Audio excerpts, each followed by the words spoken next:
So in the past few videos, we have been speaking about the Asia session liquidity run trades and the top-down process for that. Now what I want to do is go through the top-down process of day-to-day intraday work, such as, London and New York session trading, aside from that Asia session system. So I know that for a lot of the US-based members and US-based students, as well as students in other countries, that early morning 7 a.m. London time strategy is not going to be ideal for you. You may also just not want to use that and you want to have a clearer, larger outlook on the market and want to trade London, New York session in a different way. So in this video, I will be introducing the top-down process for standard intraday trading through London and New York sessions. Now, the examples I'm going to show are primarily going to be London session. I will, however, have a look at a New York one, and there are going to be a lot of examples in an additional study area at the end of this course. So without further ado, let us break into GBP/USD and have a look at the opportunity that we can see right here. I'll break down the top-down process from start to finish for this intraday but different system approach. So for our intraday work, we only really need a picture of the current price action, okay? We don't need to scale super far back like we do on the high time frames. We don't need to see what weekly and daily areas are reacting back here because we are simply looking for a small move. Oftentimes just a move of potentially 10 to 30 to 40 pips, which means we don't need a massive range to work with. We just need to know where is the market likely to go next. So one of the first things to consider, which I have considered here, but you also need to remember as well, is that you need to be trading at the right session time, okay? So for me, it's always going to be pre-London and London session open, which means I'm going to be trading around 7 to 10 a.m. UK time. Sometimes I do trade New York session. You'll see many examples over in the server and also more examples in the extra study, but primarily for me, it's London session. So for this example, we're starting at 7 a.m. UK time. Now what we can see here is a lower low, lower high, lower low, and now potentially a lower high in a downtrend on the higher time frames. So that's the first consideration, that the market may be moving down. One of the biggest things we are trying to do with the intraday work is simply find an overall outlook of what the market is doing. We are not fishing for setups when we start analysis here. What we're doing is marking out areas of interest, overall market direction, and when we have that, we get a clear view of where could we take the market to actually line up with some of that stuff.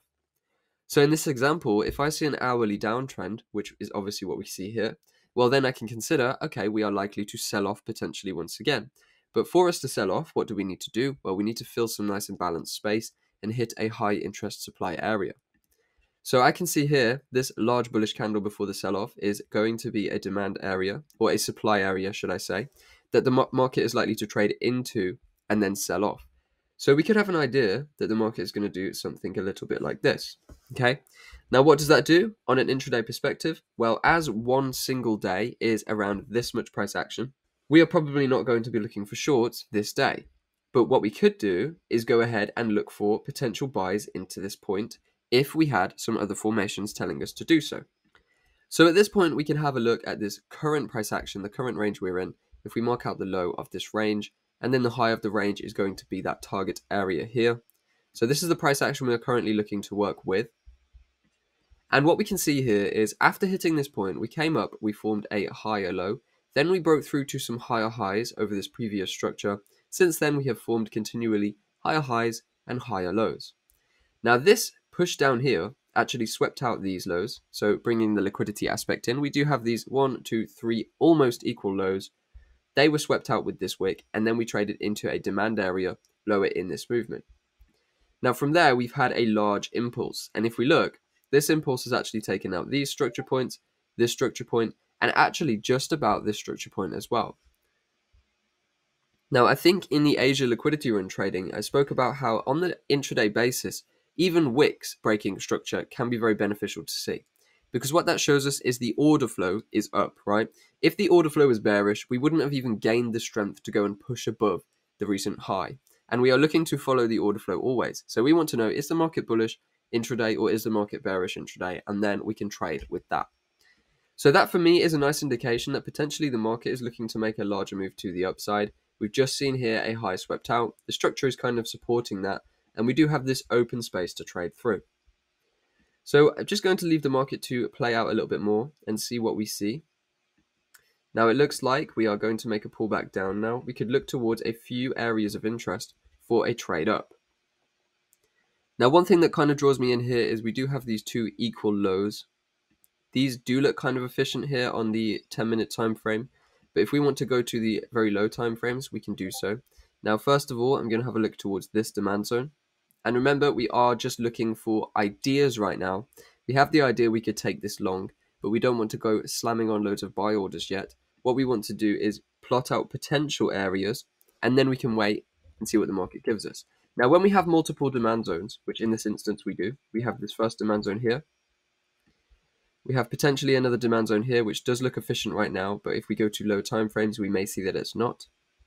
In fact, it just about doesn't look efficient right there because we haven't retested. So this is an inefficient demand zone with equal lows just above it. So if I'm to pull in this here, I could consider this as a potential buy point. But then looking towards this area here, this is the zone that broke structure really. So we do also need to keep an eye on that. Now there is also this demand zone here, which we could definitely keep in mind. And this has actually got one of the extreme zones that broke structure. So from here, I think this area is the least interesting to me because we have this imbalance into this demand zone. This one is quite interesting because it is the zone that broke structure really, an imbalanced one at the extreme of the zone that broke structure. But then we do also have this point of interest below as well. So what we could do is wait for confirmations, or we could go with buy limits. Now, if we're using buy limits, where would we go? We would go within this zone or within this zone here. So for this example, let's actually just roll with a confirmation entry, see what that provides us. And we have these three ideas now to buy from some of these points. So notice how what we've really done is go to the higher time frame, the hourly, and work out the trend, then work out possible targets to trade into. Now, as we can see in this example, it's going to be this supply zone here. And now we've gone to the lower time frames to identify structure, supply and demand, imbalance, and liquidity. And what we have are three kind of tricky zones to work with. Now, sometimes we're going to have easier zones to work with, but in a day like this, where the zones are tricky, we may just wait for confirmation entries so that we don't have to take, potential 1-2 losses before we get a win, or we don't have to miss setups being too picky with the orders. So we worked out the high time frame idea, the high time frame target, and now we are on the low time frames, working out the buy zones, and now looking towards which zone is the market going to come into, and when it reacts, we will get an entry on from there. So we see here the market is making pushes down. We here have a push up coming out of that zone. So if we now go to the low time frames, we can see here on the 1 minute, okay, we have seen a push in. We traded into that zone there. We just about pushed below, which is actually also nice to see. And then we've had this large impulse up, which has broken some of this substructure. So we can actually see now that after a high interest area has been hit, we have started to make a shift. Now what we could do from here is look towards the zone that broke structure, going to be this zone here for a buy. Now that doesn't guarantee that this zone is going to get hit. If we clear this off now, this doesn't guarantee that the zone is going to get hit, but if it does, we know that this is a good place we would like to buy from because we have seen that shift out of the demand zone. So we could go ahead and place an order on here like so with a stop below the low, and then we could actually target all the way up towards that supply zone that we are looking to trade into. So you can see here, this would be a very, very, very big trade, okay? We have an 85 pip target there with a very small stop loss on this position. It's potential 19R trade. Now, it doesn't mean it's going to get hit, but if it does, this is a position I would be happy taking now that we've seen a reaction from that zone. Notice in these previous moves, we didn't have this much momentum coming out of a demand zone, but now that we've hit here, we've had a large burst of momentum breaking through these first structure points. So in this example, it looks as though we are not going to react to that zone. We don't need to be too hasty, but what I can see here is we've now broken this structure point as well, and that was using this zone. So this is the zone that broke structure, pushing out of that zone. So you could potentially use an order here, but due to the imbalance below, I probably would opt not to do that for this example. As we can see, we've had a push through, but it does now look like we are going to continue making higher highs. So what we could do in an example like this is start to follow this trend. This is the beauty of the intraday order flow kind of approach that I'm talking about with you all. We are simply looking to follow the structure on the very low time frames when we know the trend is intact. So for example, let's say we were looking at shorts, right? We can see here we're continually making these lower lows and lower highs. So we make a lower low here. That comes from this supply zone. When the market pulls back, hits that supply zone, it then sells off. Then we have this kind of choppy consolidation. Then we have a breakdown, so a new lower low. when the market pulls into the supply zone that formed that breakdown, we get another sell-off.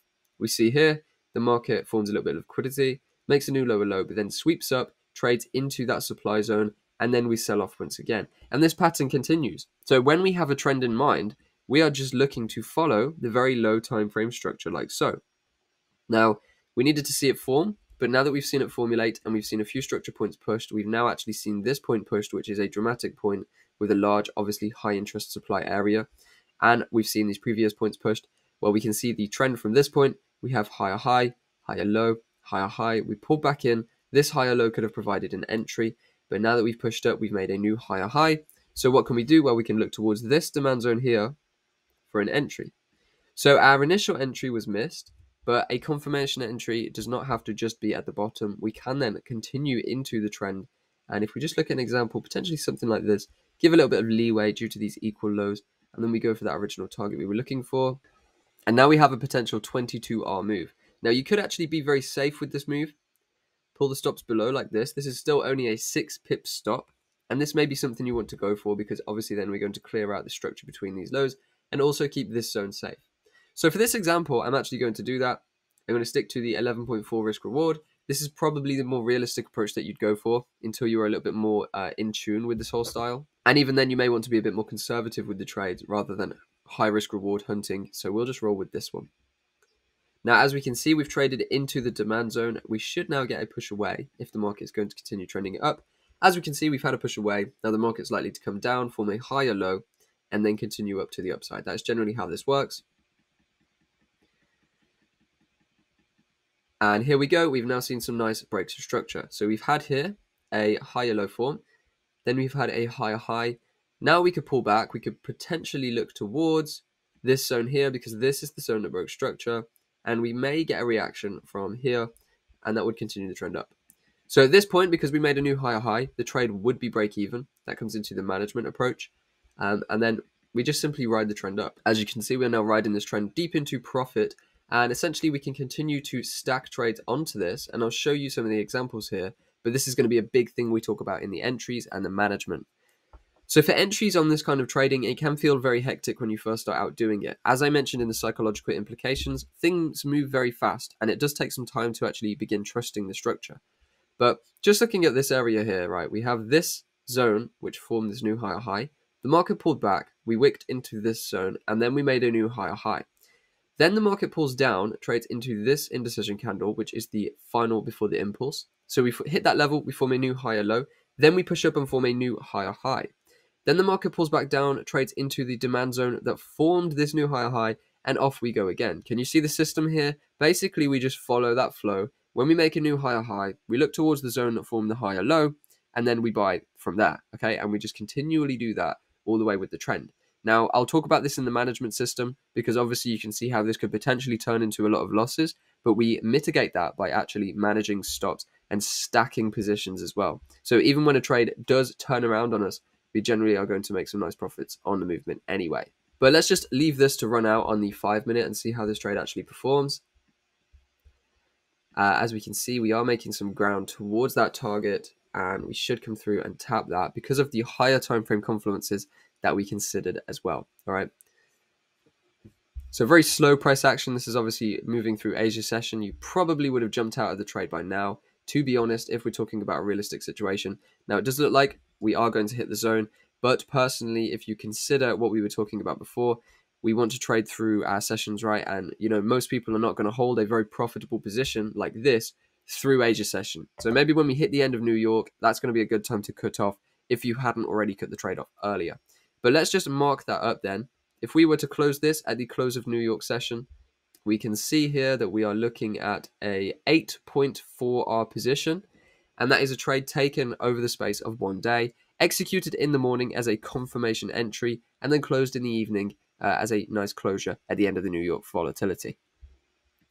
And that is it. So that is the process, the top-down process of a low time frame trade, not using the Asia system, but just using structure intraday. Hopefully you can see how this system works. We went from the high time frame to find the overall picture. Then we work out where can we target intraday within the trend that's happening on the higher time frame. And then we just look for a indication to buy or sell towards those high interest areas. And then we look to close our trades. and be done for the day. We can then let to come back the next day and perform the whole system again. Very simple, very straightforward, trend following system. So over the next few videos, I'm going to show you entries, targets, stops, and management, and then we will shift into a whole bunch of examples on the high time frame, the low time frame, and the Asia liquidity run trading.